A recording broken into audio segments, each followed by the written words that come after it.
안녕하세요, 부천님입니다. 오늘 같이 알아볼 주제는 최근에 민주당에서 이 부동산 4법을 발의했죠. 그래서 실제로 이 부동산 4법이 누구한테 좋고 누구한테 안 좋고 정확히 어떤 의미가 있는지 한번 살펴보도록 할게요. 그래서 영상 보시기 전에 좋아요랑 구독 한번 부탁드릴게요. 자, 여기 보시는 것처럼 5월 20일에 지금 민주당에서 착한 임대인 보유세 감면, 그 다음 불합리한 다주택 종부세 기준 변경 이라고 해서 부동산 4법을 발의를 했습니다. 그래서 처음부터 얘기를 하고 있는 게 주거비용 부담이 크게 경감될 것으로 기대하고, 그 다음 보유세 50%를 감면해주고, 그 다음 다주택자 종부세 기준을 11억까지 상향을 해준다고 하네요. 그래서 지금 여기 내용만 보면 전부 다 좋은 내용밖에 없죠.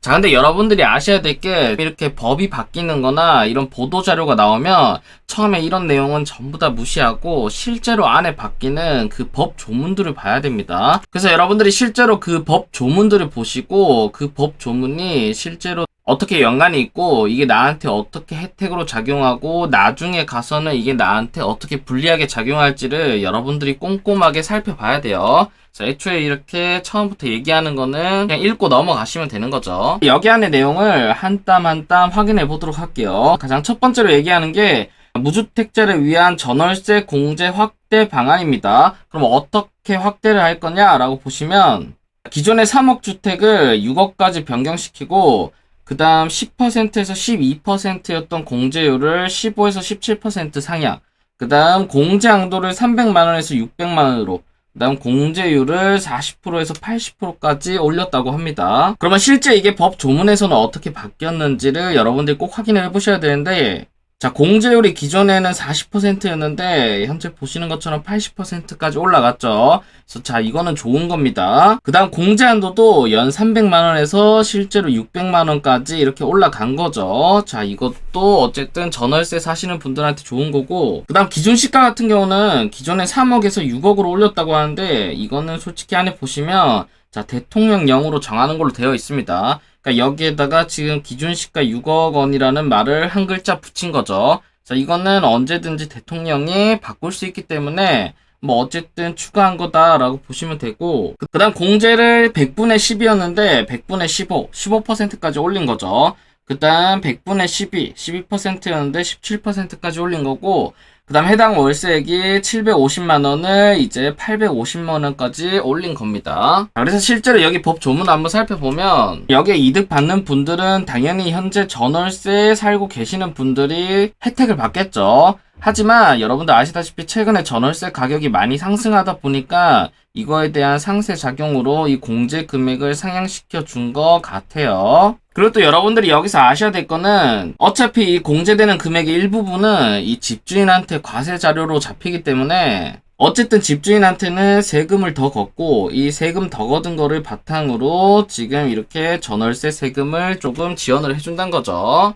그래서 결론적으로 지금 이 법안은 전월세 사시는 무주택자 분들한테는 좋은 법안이 맞습니다. 자, 그러면 두 번째를 보시면 착한 임대인 보유세 감면이라고 합니다. 임대차 시행이 2년 지났죠. 2년이 지나서 지금 전세가가 폭등이 예상되고 있는 가운데 신규 계약 시에도 상승률을 5%로 제한하는 이른바 착한 임대인에게는 임대물건 보유세의 50%를 감면을 해준답니다. 자, 그래서 실제 여기 안에 내용을 한번 보시면 기존에는 없던 조문인데 새로 이렇게 만든 거죠. 그래서 종부세의 50%, 그 다음 재산세의 50%를 근데 또 이게 또 기간을 적어놨어요. 자, 24년 12월 31일까지만 감면을 해준다고 합니다. 그래서 해당 내용을 한번 정리해보면 집주인들한테 선택의 기회를 준 겁니다. 어떤 선택이냐면 첫 번째로는 지금 2년 지나서 임대차 3법 때문에 올라간 전세금을 받을 것인지 아니면 이거를 포기하고 재산세 50%를 선택할 것인지, 그래서 여기 둘 중에 본인들한테 이득이 되는 쪽으로 선택을 해보면 되겠죠. 예를 들어서 여러분들의 전세금이 2년 동안 2억에서 3억 정도 올랐어요. 근데 실제로 재산세는 뭐 올라봐야 뭐 100만원 정도밖에 안 올랐다라고 하면 솔직히 대부분이 여기를 선택하겠죠.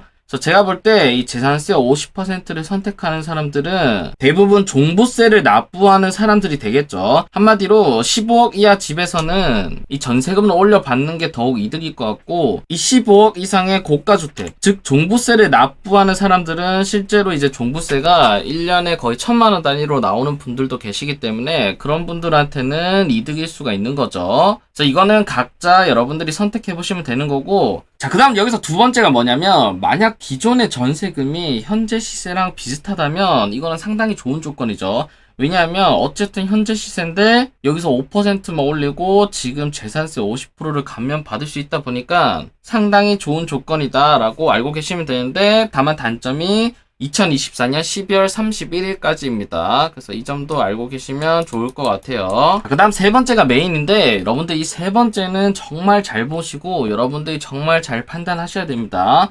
자, 먼저 내용을 보시면 저가 다주택자와 고가 한주택자의 조세 형평성 문제를 개선하기 위해서 다주택자의 종부세 과세 기준을 한주택자와 같이 11억 원까지 상향을 했다고 합니다.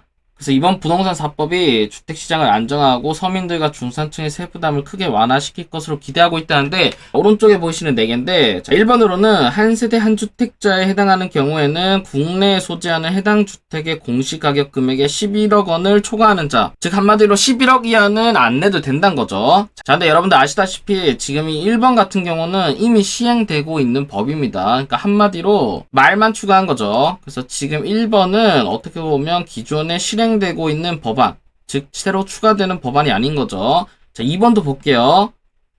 공동명의의 한 주택자의 경우에는 국내 소재하는 해당 주택의 공시가격 금액의 6억 원을 초과하는 자. 자, 여러분들 2번 같은 경우도 기존에 있던 거죠. 한 주택자이신 분들이 종부세를 절감하기 위해서 가장 많이 하는 게 바로 공동명의죠. 왜냐하면 공동명의를 하면, 자, 종부세 같은 경우는 인별 과세입니다. 그래서 1인당 6억 원씩 이렇게 공제가 되는데, 자, 한 주택을 가지고 계신 분들이 만약 공시시가가 12억이다라고 하면 이거를 50대 50으로 나눈 상태면, 자, 인별과세로 6억 원씩, 자, 6억 원씩 들어가기 때문에 이분들 같은 경우는 종부세를 안 내게 되는 거죠. 근데 만약 지금 이분들이 단독 명의로 들어가게 된다면 종부세 기준이 작년에 바뀌었기 때문에 11억 원이죠. 그래서 종부세가 12억이기 때문에 11억보다 초과하기 때문에 종부세를 낼 수밖에 없는 겁니다. 그래서 어떻게 보면 지금 이 1번이랑 2번은 그냥 말만 추가해 놓은 거죠. 기존에 있던 겁니다. 전혀 새로운 게 없는 거고, 지금 3번이랑 4번이 어떻게 보면 새로 추가된 건데, 3번을 보시면 2주택자 이상을 소유한 경우에는 국내에 소지하는 해당 주택의 공시가격을 합한 금액이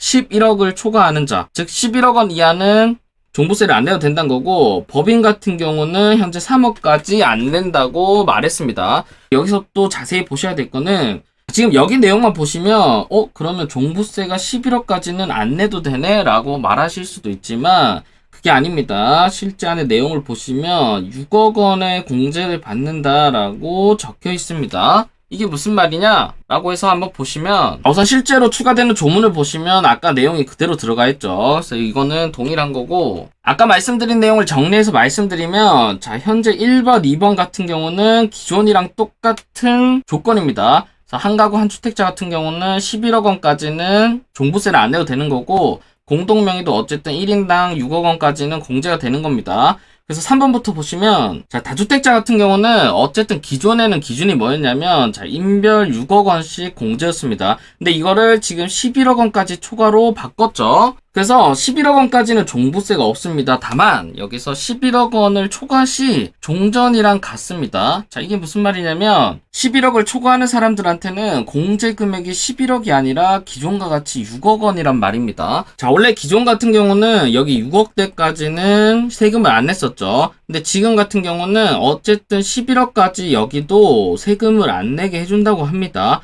만약 여러분들이 11억 100만원이 되면 어떻게 되냐면 이 100만원에 대한 종부세를 내는 게 아니라 기준이 여기에서부터 다시 계산되기 시작하는 겁니다. 그러니까 이게 생뚱맞게 11억까지는 세금이 0원인데 갑자기 11억 원을 넘어가는 순간 다시 기존처럼 기준이 6억이 되는 거예요.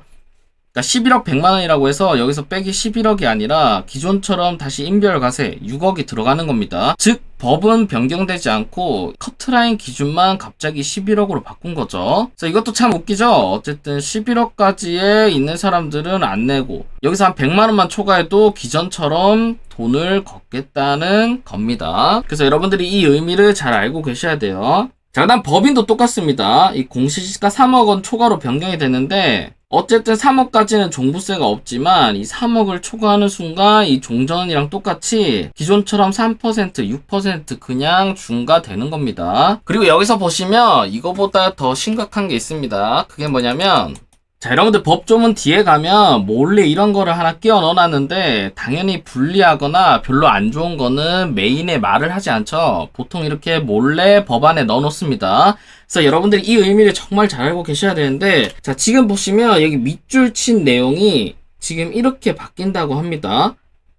그러면 이게 무슨 상관이냐 라고 하실 수도 있지만 자, 여기 내용을 보시면 원래 기존 같은 경우는 100분의 60부터 100분의 100까지 즉 60%에서 100%까지 대통령이 이 비율을 정해서 공시가에 곱한 이후 이 금액이 최종적으로 과세 표준으로 잡히는데 지금 보시면 지금 이 내용을 전부 다 없애버렸습니다. 지금 60%에서 100% 즉 지금 이 종부세를 줄여줄 수 있는 이 법안을 애초에 없애버린 겁니다. 지금 이렇게 되면 어떤 일이 벌어지냐면 최근에 이런 기사들이 나오죠. 공정가액 비율을 내려서 종부세 부담을 완화하게 하겠다. 그다음 정부가 공정시장가액 비율 인하를 검토하고 있다. 2020년 수준으로 낮춘다 라고 하는데 자, 지금 이렇게 2020년 수준, 2019년 수준 이걸로 낮출 수 있는 모든 이유가 뭐냐면 바로 이 공정시장가액 비율을 낮춰서 가능한 이유입니다. 근데 아까 보신 것처럼 여기 있는 공정시장가액 비율 자체를 아예 없애버린다고 하는 거죠. 자, 이걸 없애버리면 그냥 단순히 어떤 가격으로 가냐면 여러분들은 그냥 꼼짝없이 공시가격 기준으로 그냥 가는 겁니다. 그러니까 대통령이 조금 깎아줄게, 할인해줄게 지금 내용이 나오고 있는데 애초에 이 원천을 차단시켜 버리는 거죠. 그러니까 어떻게 보면 지금 대통령이 세금을 좀 깎아줄게 라고 해서 여러 가지 검토를 하고 있는데 지금 이거를 여기 법안에서 애초에 이거를 삭제해 버리려고 하고 있습니다. 자, 그러면 이 공정시장가액 비율은 지금까지 어떻게 변했냐면 자, 2019년에는 85%, 2020년에는 90%, 그 다음 작년에는 95%, 이번 년에는 몇 퍼센트냐면 여러분들 100%로 되어 있습니다. 한마디로 그냥 공시가격으로 전부 다 가겠다는 거죠.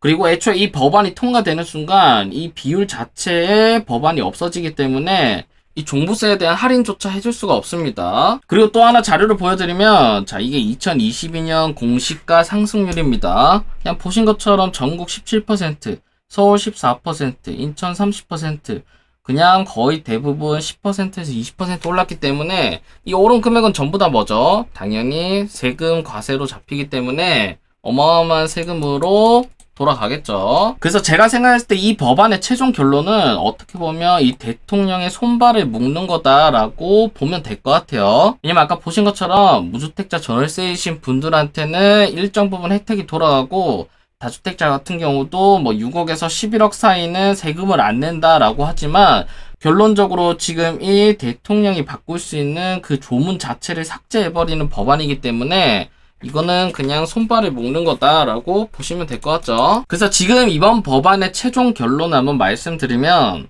우선 무주택 세입자랑 한주택자, 그 다음 다주택자 중에 공시가 11억 이하는 세금을 줄여준다라고 하는 내용이고 하지만 반대로 자, 다주택자 법인 같은 경우는 11억 원, 3억을 초과하는 경우에는 작년보다 세금을 더 많이 내라 라는 겁니다. 왜냐? 아까 보신 것처럼 공시가가 올라갔죠. 그 다음 공정가액이 100%였기 때문에 그냥 세금을 낼 대로 다 내란 거죠. 그 다음 세 번째로는 대통령 마음대로 세금을 줄일 수 없게 만들고 부동산 세금은 본인들 마음대로 한다라는 의중이 섞여 있는 것 같습니다. 그래서 여러분들이 이 자산을 쌓아감에 있어서 어떤 게 여러분들한테 이득이 될지를 한번 생각해 보시면 좋을 것 같습니다. 그래서 오늘 영상은 여기서 마치고요. 오늘 영상이 도움 되셨다면 좋아요랑 구독, 알림 설정까지 부탁드릴게요. 감사합니다.